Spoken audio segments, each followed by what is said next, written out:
Here once said, "The greater the obstacle, the more glory in overcoming it." Whitney Houston had a lot of adversity to overcome, including drugs and domestic violence. I chose Whitney Houston because I think that she's an amazing singer and an amazing person. Whitney Houston, even though she had so many obstacles to overcome, still accomplished the things that she wanted to accomplish.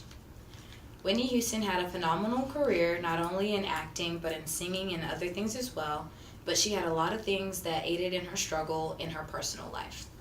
Which brings me to my three main points. Whitney Houston had a drug addiction. She had a violently a violent marriage, and she also overcame these two things. When Whitney Houston was young, she was introduced to drugs for the very first time by her brother Michael.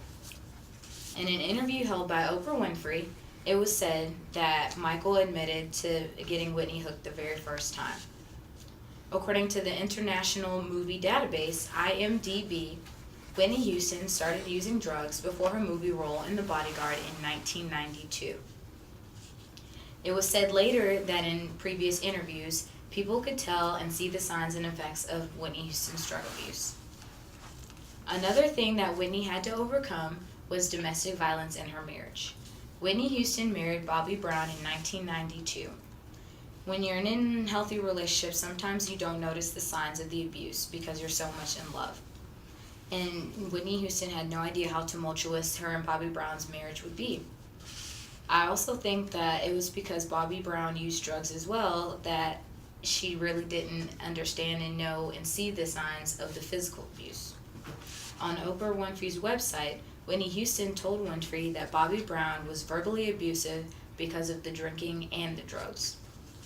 Whitney called police about Bobby hitting her one time, and after that, there were no more phone calls and no more reports.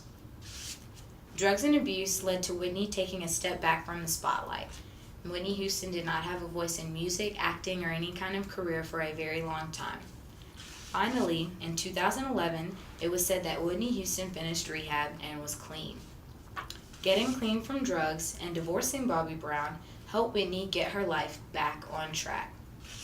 Drugs and abuse aided in her downfall, but her career skyrocketed after her being in rehab and getting her life straight.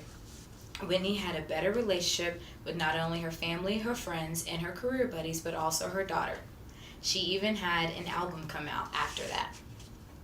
Brian H. McGill said, "It's better to have a meaningful life and make a difference than to merely have a long life." I feel like this epitomizes Whitney Houston's life because it shows that even though, life may get you down and all that, you may have a lot of bad things happen to you, but it's better to make a difference and to come out and to do the things that you want to do and live your life.